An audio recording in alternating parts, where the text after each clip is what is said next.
ओम शांति। 26 जुलाई आज अव्यक्त बाप दादा का आगमन हुआ है और अफ्रीका का ग्रुप बाबा के सामने बैठा है। उसमें अधिकतर इंडियन ही हैं, 2-4 वहाँ के लोग हैं। पहले बाबा सबके लिए बहुत सुंदर बात बता रहे हैं। तुम्हें निश्चय और नशा है कि हम कल्प कल्प के विजयी हैं।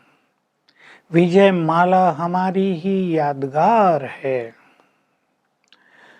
अपनी माला भी देख रहे हो और अपना गायन भी सुन रहे हो। पांडव शिव शक्तियों के रूप में पांडवों की विजय हुई। बस इतना ही अंतर है, उन्होंने इस अहिंसक सेना को हिंसक सेना के रूप में दिखा दिया है। तुम बाप की रूहानी सेना हो, माया पर विजय प्राप्त करने वाली सेना हो। उस सेना को ये पता नहीं होता विजय किसकी होगी, लेकिन तुम रूहानी सेना को पता है, जो प्रीत बुद्धि हैं बाप से, उनकी ही विजय है माया पर, 5 विकारों पर। तो किसी भी विकार का अंश भी न रहे, क्योंकि पवित्रता में जैसे सुख शांति है, एक भी विकार का अंश होगा तो अनेक विकारों को अपनी ओर आकर्षित करेगा ही। इसलिए स्वप्न और संकल्पों में भी विजय। तो अगर हम इस नशे और निश्चय में रहते हैं कि हमारी विजय निश्चित है, तो हमारी विजय निश्चित होती है।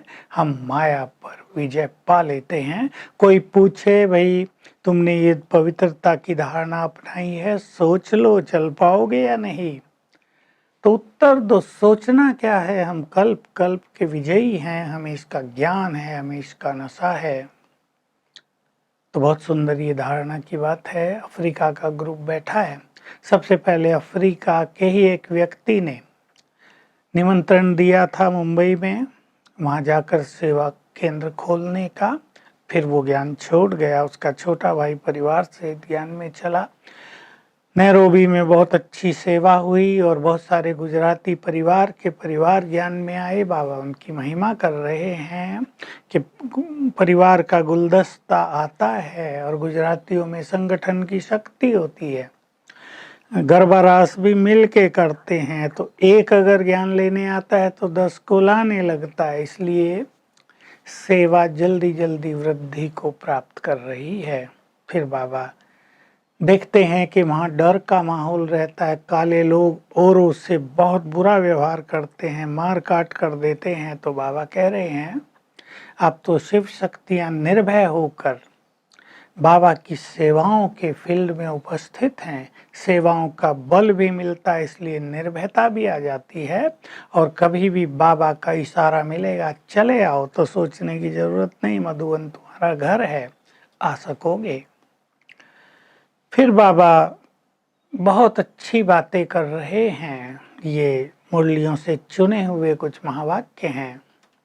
तुम्हारी सबसे बड़ी पर्सनालिटी है प्योरिटी की। इस पर्सनालिटी के आगे बाकी सभी की पर्सनालिटी ढीली है। जिसके पास ये पर्सनालिटी है, व्यक्तित्व है, जिसके पास ये धारणा अच्छी है, उसकी सेवा स्वतः ही सफल होती है। जैसे ब्रह्मा बाबा को देखा कर्म करते हुए, खेलते हुए, उनकी रूहानी पर्सनालिटी सबको आकर्षित करती थी। वैसे तुम भी रूहानी पर्सनालिटी वाले हो। प्रसन्नता भी और संतुष्टता, ये प्योरिटी की पर्सनालिटी के 2 स्वरूप हैं। एक इम्पोर्टेंट बात कही कि जो इस पर्सनालिटी में रहते हैं, दुनिया में भी उनकी बुद्धि कहीं नहीं जाती। तुम्हारे पास भी ये पर्सनालिटी होगी तो सर्व प्राप्तियों से संपन्न होंगे, संतुष्ट आत्मा होंगे, तुम्हारी बुद्धि कहीं जाएगी नहीं। तो तुम्हारे पास बहुत ज्यादा संतुष्टता हो, बहुत ज्यादा प्रसन्नता हो। प्योरिटी की पर्सनालिटी में परफेक्ट स्वप्न संकल्पों तक भी प्योरिटी की पर्सनालिटी हो, ये तुम्हारे चेहरे से, तुम्हारे नैनों से, हाव भाव से दिखाई देगी और ये संसार की आत्माओं को आकर्षित करेगी। दुनिया वालों में किसी की पर्सनैलिटी होती है तो उनका केवल गायन होता है, पर तुम्हारा होता है पूजन भी साथ में, गायन भी बहुत और पूजन भी बहुत। जिसके पास ये प्योरिटी की पर्सनैलिटी होगी, उसके कर्म और संकल्प भी बहुत महान होंगे, विशेष होंगे। वो छोटी छोटी बातों में अपना टाइम वेस्ट नहीं करेंगे, बहुत इंपॉर्टेंट धारणा है। छोटी छोटी बातों में नहीं रहेंगे, उनका चलना, उनके नैन चैन सब संतुष्टता की पर्सनैलिटी से भरे होंगे। जिसकी ऐसी पर्सनैलिटी है वही सच्चे तपस्वी हैं। बहुत सुंदर बात बाबा ने कही है।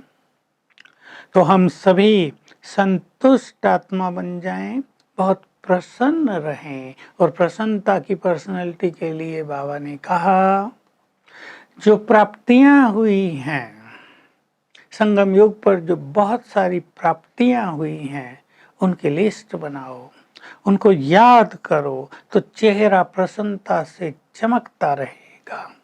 तुम्हारी प्रसन्नता को कोई भी छीन नहीं सकेगा। बाबा तो तुम्हें बहुत आराम की सीट देते हैं, सुख चैन की सीट देते हैं। बहुत सुंदर शब्द हैं बाबा के। तुम सीट से उतरो नहीं तो सदा सुख शांति में और सुखदायी स्थिति के अनुभव में रहेंगे। तो हमारी ये पर्सनैलिटी है। 3 बातों की चर्चा बाबा ने की। हमें अपने को चेक कर लेना है, प्योरिटी की पर्सनैलिटी। देखो देवताएं भी संपूर्ण प्योर हैं, कितनी आकर्षक है उनकी प्योरिटी। हम भी पवित्र आत्माएं हैं, बहुत प्रसन्न रहते हैं। भगवान मिल गया, बहुत सुख मिल गया, सब कुछ मिल गया तो बहुत संतुष्ट भी रहते हैं। तो हम इस पर्सनैलिटी को दिनों दिन बढ़ाते चलें। वरदान है, कंबाइंड स्वरूप की स्मृति द्वारा सदा संपन्न फुल रहने वाले संतुष्ट आत्मा बनो। मैं शिव शक्ति, शिव से कंबाइंड हूँ, दोनों साथ साथ हैं। इस स्वरूप में स्थित रहेंगे तो ये संपन्नता की स्थिति है, इससे हम सदा भरपूर रहेंगे। बस बाबा कह रहे हैं कि एक ही चीज करो, जो विस्मृति के संस्कार है ना बोलने के, उन्हें ठीक करो, स्मृति स्वरूप रहो। बाबा ने बड़े आराम की, सुख चैन की सीट तुम्हें दी है, उससे नीचे नहीं उतरो, मिले हैं हम दोनों। स्लोगन है, अपनी श्रेष्ठ वृत्ति के द्वारा दूसरी आत्माओं को योगी और योग्य बनाओ। तो आज हम इस नशे में रहेंगे। मैं विजयी रतन हूँ, प्योरिटी की पर्सनैलिटी मेरे पास है, मैं बहुत खुश और संतुष्ट आत्मा हूँ और बाबा से कंबाइंड हूँ, अर्थात मैं शिव शक्ति हूँ और सर्वशक्तिवान मेरे सिर के ऊपर छत्र छाया है। Om Shanti. To watch Peace of Mind channel videos on YouTube, subscribe us on youtube.com/tvpeaceofmind. Just a click for a peaceful life.